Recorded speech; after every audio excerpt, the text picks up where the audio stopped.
Welcome to Season 7, Episode 43 of the Be Conscious podcast. Today, I have the pleasure of interviewing Stacy Shiflett, founder and CEO of Modern Consciousness. Now, I am so curious to have Stacy tell us what she's doing to change the world for the better. Here we go.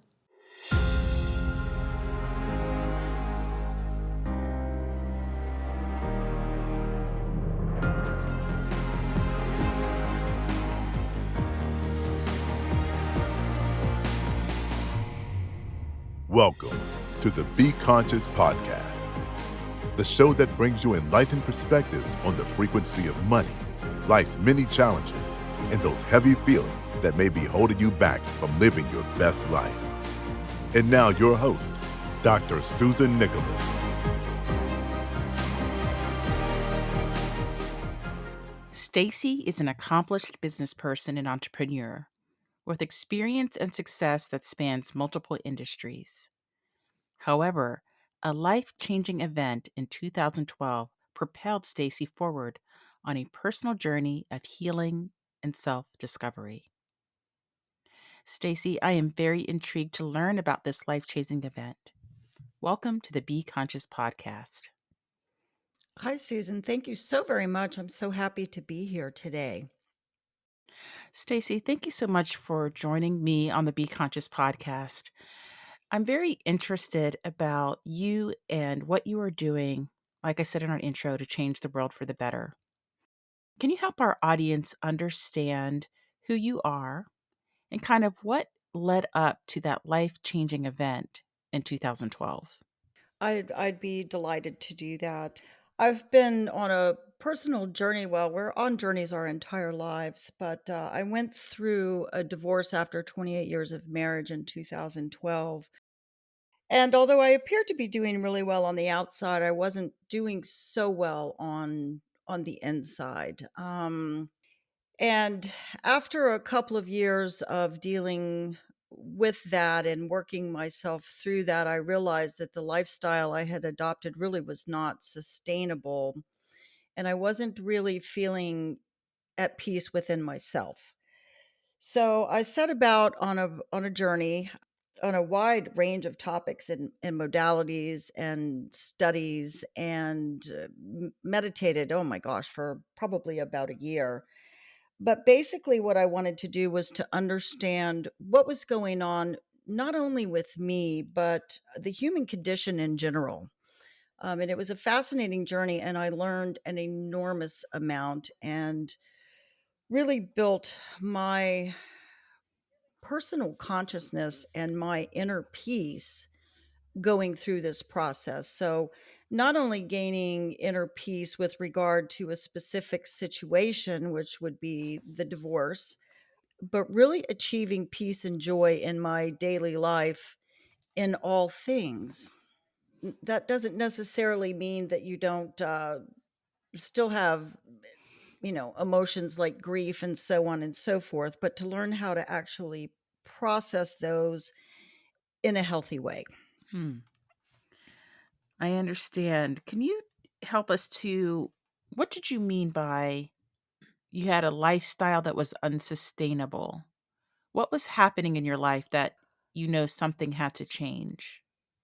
Well, I had a business at the time, and the business was running itself pretty much from my team. I had a very, very capable team, and all of that was working very well. But I was drinking. I was out, I was partying, I was staying busy, and I had some fabulous memories from those times, right? With friendships and out, but there wasn't anything really deepening in my life, if that makes any sense, right? It was all surface fun and games, and Mhm. really just masking the problems under that were emerging underneath, right? The real root of the problem within me. Mhm. And what was I going to do at this point, right? Because anybody that's been married and divorced as I was, especially for such a long time, right? It's very disruptive. It's the life you thought you had planned, where you thought you would be. I'm 65 years old today.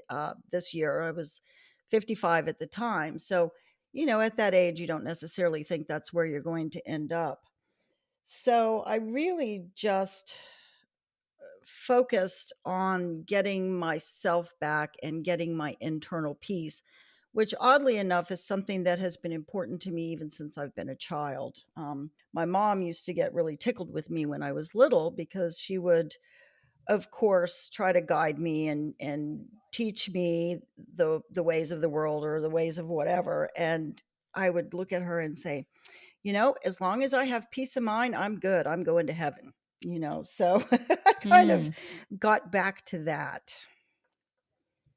So, can I go back a little bit to this lifestyle of drinking and partying and kind of largesse? What have you learned about what you were covering up or what you were medicating? Um, and let me kind of frame this a little bit because you talked about also about the state of humanity. Mhm.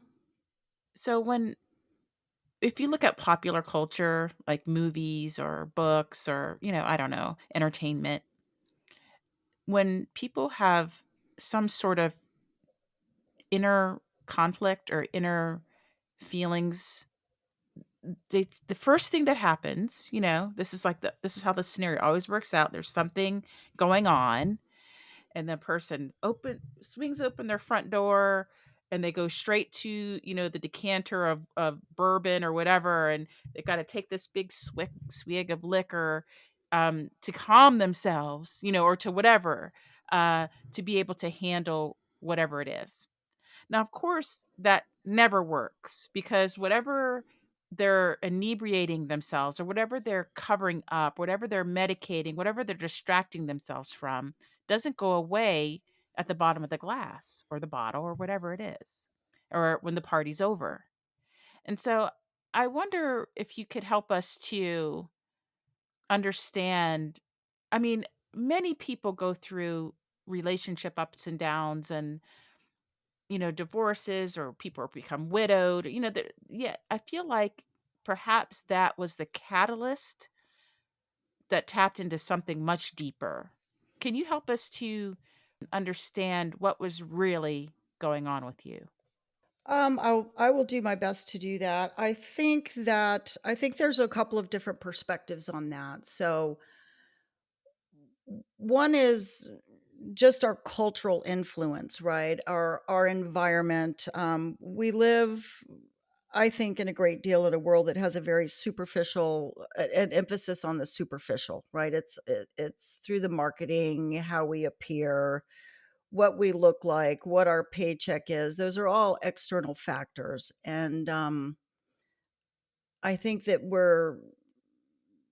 we tend to look at those because that is what we know and what we're taught, how we're educated. Those are the benchmarks, if you will. Yeah, it's how life is modeled, right? We see again, like through popular culture and media, this is you got a problem and this is how you kind of get through it, right? Mhm. And it is, and I think that what we don't necessarily understand what emotions we're feeling. We're not necessarily taught to look on the inside. Mhm. We seek validation from the outside. Oh, yes, of course. Of course. I think we could all agree with to that. I think in life we first begin on the external journey of validation until we can no longer carry that Mhm. burden or carry that facade. And then there's something happens. There's like a point in time. It's usually a Yeah, like for crisis. you, let's say the divorce. Some people it's loss of life and limbs. Some people it's a diagnosis or something, a loss of their job or livelihood. Something shifts very something meaningful to them. I always say that the universe knows how to push your buttons, right? So whatever it is for you that's going to wake you up to begin that inner journey, this is what you get, right? Some people need to lose life and near life and limb, or they need to have a relationship go away, or their income or something that's very meaningful to them to get them kinda straight, walking straight again, like, get them really honest with themselves. So can you help us to understand what was really going on with you? Well, other than, basically the foundation that had supported my life, and I'm not speaking financially necessarily in that regard either. I've had my own successes in that area, but the foundation that I had was, it crumbled. It imploded actually, and while many of us do need a crisis to actually take action, and I don't wanna get into any specifics necessarily from my marriage in particular, but, just out of respect, but I think that there are our little voice, I call it our little voice, and I think it talks to us along the way, and I think it gently tries to tell us things, and it whispers in our ear, and we often ignore it, and a lot of times we definitely ignore it when things are going well, or maybe we think something is, "Gosh, it didn't sound quite right." But we go ahead and accept it, or we think that we aren't thinking clearly in the situation, particularly when someone tells you that you're not thinking clearly, right? You think you know you're right, but there are other people telling you that, it's your imagination, so on and so forth. And I think it really is a centering to begin to listen and to evaluate your deeper feelings and what emotions you're feeling on the inside, what you're doing with those emotions as far as how you're either expressing them to people or how you are internalizing them and what beliefs are behind that and what it's driving that. So that's really not situations situational specific as much as it is. I firmly believe that the voice is always there. It's just when we choose to listen to it, for one. And secondly, I do think there is an aspect of divine timing as to when the right time is for us to have those realizations. So what was your inner voice saying to you? What was that tiny little voice saying to you personally? Well, yeah, I mean, there were times in my marriage that I thought, this isn't quite right, but there was so much good in it. And Yeah, it's this is not to examine your marriage. This is about, to me, this interpersonal journey. So you said that you went through a year of meditation and you knew that you wanted to have this inner quietude. So what I mean, if you can just help us to understand you, what was all the rage inside of you? And so, like, if I can give you an example, just because we've both been on a introspective journey since around the same time. I experienced my awakening in 2012 as well. mhm. And I would say if you asked me honestly about my own self back then, I would have told you that I had a rage inside of me, that I was on the outside, things seemed to look okay, but on the inside, I was completely falling apart. I felt like an empty, hollow shell. I had this crevasse void, and I had this fear within me that at any moment, that rage would come out and I couldn't put it back. Like everything would crumble, all the facade that I had built. And through the past decade, I've been unpacking that rage, and it came out looking all sorts of ways. It was a lot of shame in my money story. There was a lot of issues of self worth that I had to uncover. That now s- as have done the work, I can help others do that. It is being in having kind of an interpersonal integrity. What am I to do on this planet and actually doing it and not doing something just to earn money or for a paycheck or for a title or for some sort of other external validation, but being validated within my own self. And so, what I'm trying to understand about you, and maybe those that wish to work with you would like to perhaps understand, is what was your journey? Like, what did you uncover about yourself? What can you help someone else uncover about themselves because you've uncovered it about yourself? Well, my entry into this area of consciousness and expanding my own consciousness really was rather explosive. I I I was happy, I was happy. I've had a good career, many careers. I've had many successes. Those are the things that I was focused on. I raised a family. And all of that, when all of that came to an end, that's when my rage began. That's when I got very, very angry.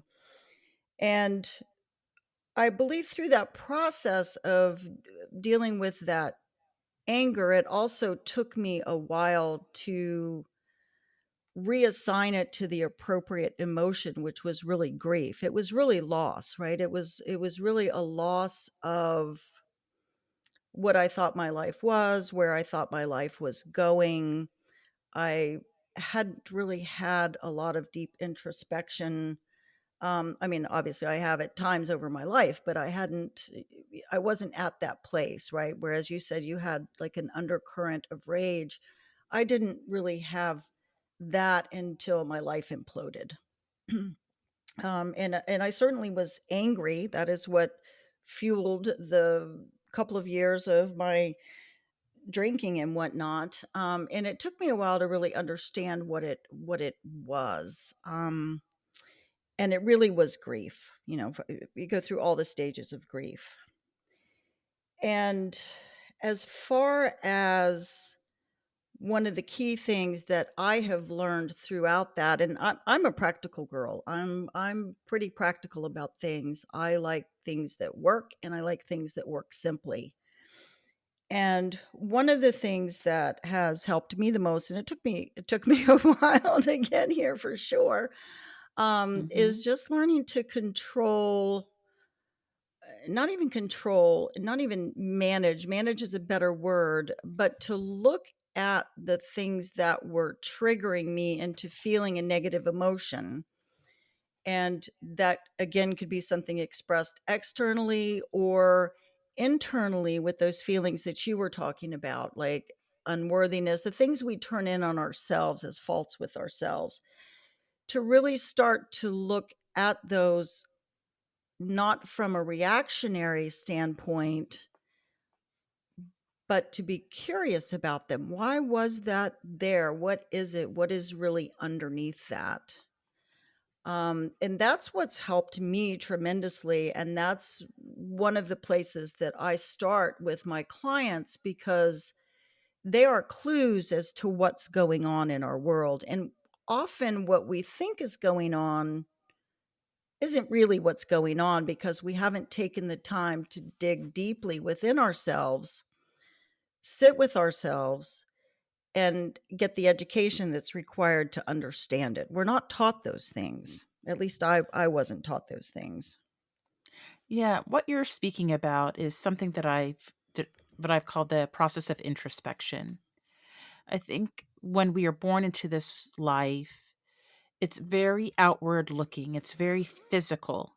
It's about learning how to survive the embodiment, how to get enough whatever skills or education to be able to support yourself. And I remember having this, um, this thought, like this repeated thought that how futile life would be if all that you are here to do is survive being born, like survive being embodied, like you spend your whole life in survival mode. And that I wondered in my journey, could there be more to this life than surviving the embodiment? Well, and I think you've hit the nail on the head for what I was gifted with modern consciousness, which came to me through meditation, and it really is 4 primary stages of growth, and what you're talking about is what I call being the automaton, right? We're running on autopilot much like a machine, right? We're programmed to execute predetermined sequences of operations, and that's not that it's a bad thing because it sets up our foundation. If we look as children, we're flushed into the school system, there's structured learning there, any organizations, churches, what have you, all of those things are taught and we absorb it, and it's kind of automatic. When we're younger, we don't have a lot of choice about these things, the environment that we live in and how that impacts our life. And it's a very valuable stage because of life. It creates our baseline, right? I wouldn't have my financial stability that I have right now in some regard had I not been running on a program to succeed in business, right? And to grow my Mhm. career and to grow my income. So that can be a very valuable thing. The next level that of growth, the way that I term it, is called the illuminated skeptic. And again, that gets to you. That's not someone that doubts possibilities so much, but I think that's when you call into question, is this all there is? Mhm. And I think we start to hear that little voice, which leads us into what I call awakening souls, which is a learning process. We're willing, right? We have to be willing. We're open. We seek out information. We have an appetite to really explore the deeper meaning of life, right? That appetite was whetted. And that's when we start to become aware that there really is more available to us, and we can begin to adopt and align to new beliefs and then become transformers of not only our lives but the lives of those within our own orbit, right? Our personal relationships, our business relationships, those sorts of things. And I have found that it's not a linear, these last 10 years have found that it's not a linear Mhm. progression. The lessons deepen, and sometimes we go back to something we thought we had settled in our minds, in our heart, and the lesson deepens a little bit, and then we go, "Oh, okay." First we go, "Really? This again?" And then when we are curious about it with an open mind and embrace it and learn from it, we have a deeper level of learning. Mm. So you brought up conditions and programs, and you just alluded to patterns and cycles. You said, "Oh, here this is again." And one thing that I've come into awareness of on my journey is that all of it, all of everything, all of life, everything in knowable and unknowable existence is energy at its core. And that what life tends to show us are repeated patterns and cycles until we wake up to recognize that we're in a pattern or a cycle. And then once you have that realization, it's kind of like that question that you say, is this all that there is? I've been programmed, I've been conditioned since I was born into into generational cycles and patterns, into communities, into societal norms. I've been all of this stuff, cultural norms. I've been conditioned into all of it. And then when I take that it's beyond a bird's eye view. When I take the view of like literally from the cosmos and I look at all of it, not just my life, but all of it, and I recognize, well, wait a second, this can't be it. It can't be that we are just here to survive the embodiment, that there's something to these patterns and cycles. Even a thought is a thing, it's a vibration, it carries, it's a wave, it's a frequency, just like the sound of our voices, that all of it is energy. And that if I want to change the cycle, I've got to do more than impact the physical. I must transform the energy of it. Everything is energy, absolutely, and I think that, I like to I like to guide people through this, as I said, again, in a very practical manner because they can seem ethereal, the concepts, kind of need to align the definitions of what that means, and how do we learn those things, right? Like, how did you learn that? You embarked on a personal journey of study and exposing yourself to those things, I'm imagining. Is that right? Well, I would say each of our awakened journeys is as individual as our lives here on earth, that there are similarities, but each person has a individual life journey. And the way that I came into awareness was through my awakening experience, which was a crisis awakening in its own way, in its own flavor.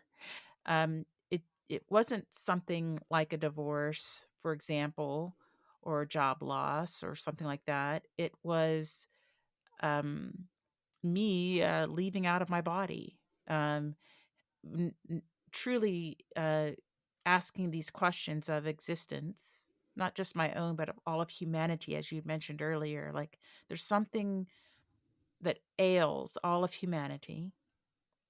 And if I did not have a better understanding of it or grasp on it, I did not want to exist any longer. I mean, I literally was at a place of not wanting to exist. And so this is what propelled me on this journey. And then from that place of all or nothing, either I have some clue or I don't live this life anymore. I was so disgusted with it, just all of it, of it just was meaningless. And so when I got to that place that someone called the dark night of the soul place, I believe I was given a gift, and I call it the gift of awareness. And when I Mm. started leaving out of my body, I began to see not just my life, but that of the entire existence of all of our existence, this collective existence of humanity from a different perspective. And that's began my journey into awareness. You know, what I'm sitting here thinking is the collective consciousness, and boy, aren't we experiencing a lot with that. In the process of my studies and exposing myself to different modalities, one of the things that I have come across numerous times is near death experiences, and I think that's very interesting to take a look at for people, because a lot of them are similar. There are similarities, and I think it does give us the hope that there is something after this life, that we are part of a grander scheme. And I think I th- the thing that I focus on for others, I mean, I certainly came to that realization through this. Now, I had a Christian upbringing and was certainly taught those things. And oftentimes, what I found was there was a lot of guilt and unworthiness, right, are popular messages that I found growing up. Are you worthy to go to heaven? And again, I'll go back to when I was a child, because I can remember telling my mom, well, you need to do such and such because you want to be a good girl and you want to get into heaven. And I'd be like, as long as I am at peace in my heart, I'm going to heaven. So I try in my practice, and I think one of my superpowers is being able to bring it down out of the cosmos and put it into our daily lives, right? Because it really starts, I think, with the daily practice, and we expand from there. And I guess how we come into that is from different points of entry, what inspires us to search for those things. I don't know if that makes any sense to you, but Well, I was wondering if you could share with our audience a daily practice that you would suggest for someone that may be just beginning this journey? Oh, well, I have, I think there are 2 things. I'm sure you've heard of the book, The Four Agreements, and that was one of the first books that was offered to me from someone that I sought help from. And, I think when we begin to notice what we're reacting to or what annoys us, I think are really big clues, right? It's to start to look at what that is because it's never what it appears on the surface. And as far as a daily practice for me, I have gotten very, very good at being present. And what does it mean to be present? I am present with myself. I am present in what I'm doing. Um, and for me, I pay a lot of attention to my thoughts. Now, I may not be able to sit down and address it right away, but the more I listen, the more revelations and epiphanies that I have, or I will make a note of something if and how it's affecting me, and then I might go back and meditate and contemplate on it later.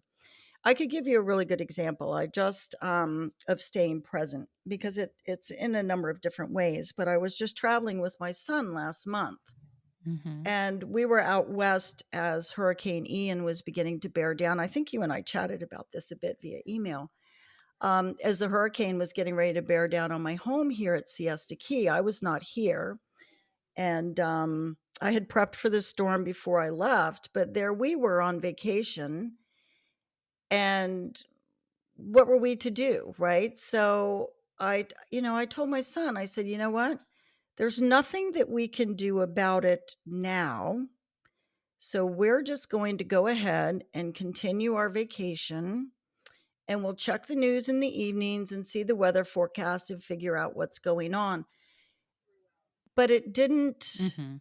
it didn't consume my energy throughout most of the trip. My energy was focused on being present with him and what we were doing.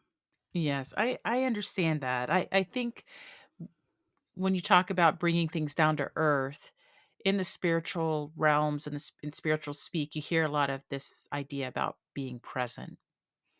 And I think there's a lot of misconceptions about what that is. And I've thought about it this way. I believe that most of us, when we are in places of fear or anxiety or worry or stress, that we are doing one of two things. That we are either fearing the future because it is unknown to us, or we are having regrets and other sorts of emotions of guilt, shame, anger, so on and so forth about the past.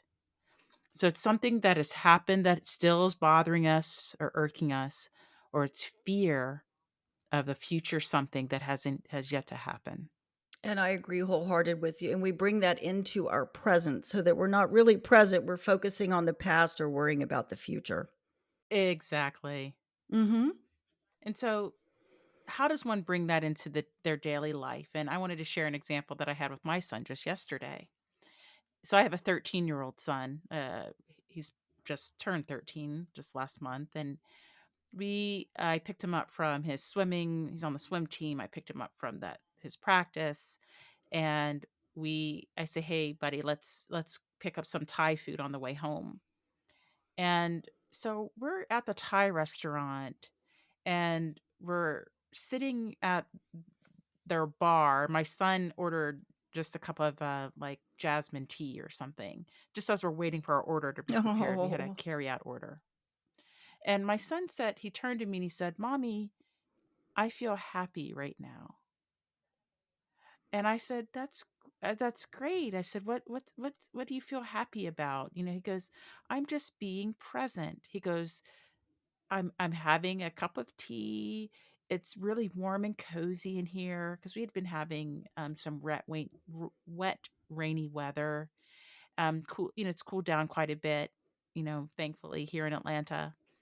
And he said, and he just come from swimming, so he's wet and whatnot. And he says, I just feel good. I feel comfortable right here, right now in this moment. And I was like, This is from, like, the mouths of babes. I was like, "Exactly." I said, "I love that feeling when you're just in the moment that you are in, not the past moment or what has happened or how the day went or how that relationship went or that partnership or whatever it was, or what someone said or what you heard on the news, but just right here, right now, feeling good, feeling secure, feeling warmth, feeling love, or, knowing that you're loved. Truly, I believe is what brings us present.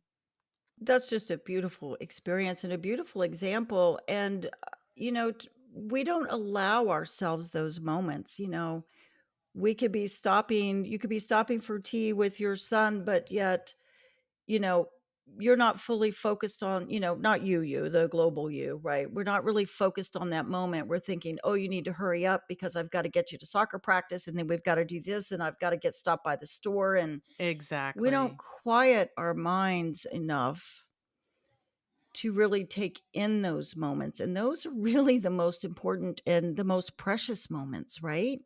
Mhm. I agree. And, this idea of quieting the mind is easier. I believe it's easier said than done. Because, firstly, there's this whole idea that this inner voice, most people don't want to speak of it, that they have it, but it's ever present. It's ever present. And then what is that voice saying? And it's usually rehashing some sort of grievance, or some, like you said earlier, grief, or there's something else going on underneath the surface. And we have no idea how to bring that quiet, how to be truly quiet inside. And so I've thought a bit about it like this, if I could share this with the audience. If you remember those old gramophone records where you would put a needle on the LP and it would spin and make sound, create sound. To me, quieting the voice is like lifting the needle off of the gramophone, off of the record. But how do we lift the needle in our mind? And to me, it begins with awareness. So you've got that voice saying something to you over and over again. Usually it's not the first time you've heard it. And it's in that moment, acknowledging it. It's kind of like, Stacy, like, let's just say you have somebody with a really important message that keeps tap, tap, tapping on your door, and you don't answer the door. You just hear they're like just banging on it, like, "Hey, I just want your attention." And what we do is we walk away, we don't answer the door. And so if we can bring awareness to it, not be ashamed of it, not like you're going crazy, not that this thing that keeps reminding you or keeps pinging you inside is bad or wrong. It just is. It's a part of you. It's not in your imagination. And then you acknowledge that voice, acknowledge it. What is it saying to you? It's usually rehashing something from your past. It's usually some grievance that is unsettled within you. And so when we acknowledge that, then we can come back literally in that moment to our breath. You can say it, you can say it out loud, you can say it in your mind, in your mind's voice that I hear you or I see you. Finally, it's being acknowledged because this is a force. This is an energetic force with its own unique consciousness. Like it truly has its own life. And so when we finally acknowledge it, we can bring it kind of to the forefront. It's like answering the door finally, and the person's like, "God, I was just trying to tell you this," you know? You finally, like, recognize, "You see me." And then if they can go away. And so when we take the moment to acknowledge what is going on inside of us and notice the feeling that's accompanying it, where is it? You don't have to name it. You don't have to call it anything. What's the sensation that you're having? Is it a heat? Is it pressure? Is your heart beating fast? You feel hot? What is it? Does your head hurt? There's some part of your body ache, notice. It's really about awareness. And so when I begin to notice that and I become into awareness, I can focus back now on my breath. I can narrow that thought, that annoying thought, the one that has been circling around in my brain over and over. I can narrow that thought to two simple words, like in, out, or 1, 2. It's like a meditative practice. And you can do this anywhere. You can do this driving in your car. Come back into your breath and just notice and coordinate your two simple words with your breath, in, out, 1, 2. And then notice in yourself, how do you feel? How does it feel to acknowledge that thing and then to come back into your breath and notice where that energy is in your body? You don't have to give it a name. You don't have to call it pain or anything like that. And then notice as you're breathing how that sensation begins to dissipate. Now, this is a practice that we will do over and over and over again until we have transformed those energies that we call our thoughts. And so we can do this practice at any moment, any time to bring us present. No one has to know about it, right? All you're doing is breathing. What's more natural than that? And so when we come, I believe coming present or being present is coming back to the breath. Just in, out, 1, 2, right here, right now. And whatever little conflict is going on inside of you, acknowledging it and bringing it and transforming it through breath.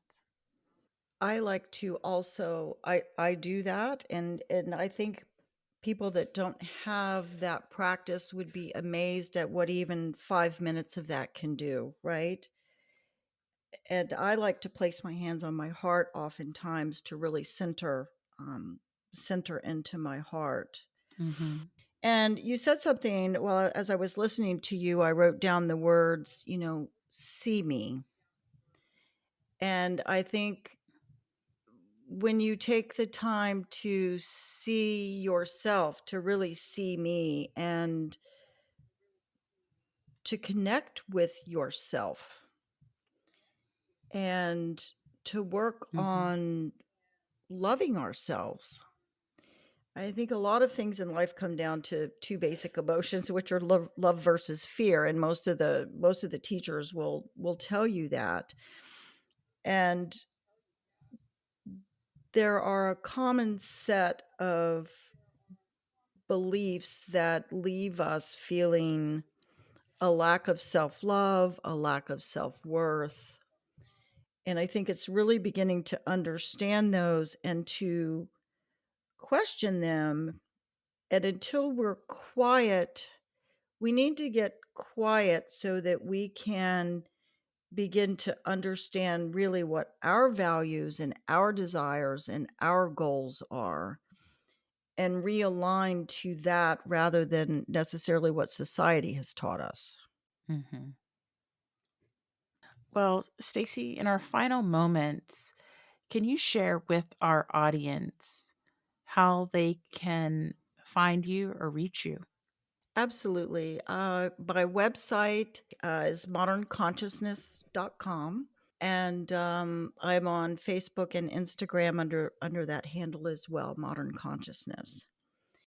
Well, Stacy, thank you so much for this enlightening conversation and sharing your life experience with us and what you are doing, to change the world for the better. I think when people hear that you, as a successful business person, when they hear what you've overcome, then it gives them courage to take their steps to overcome something that's perhaps very similar. Thank you, Susan. It's just been absolutely delightful, and I'm so glad our paths have crossed. Thank you, Stacy. And I want to thank you for taking this inner journey with us today. And whether you are coming or going, looking inside or out, remember to be conscious. If you love this episode and if today's message resonated with you, please subscribe, rate, and review the Be Conscious podcast. I want to know what inspired you and what conscious topics you would like to hear more about. And if you want, you can share those thoughts and questions with me at info@susannicholas.org.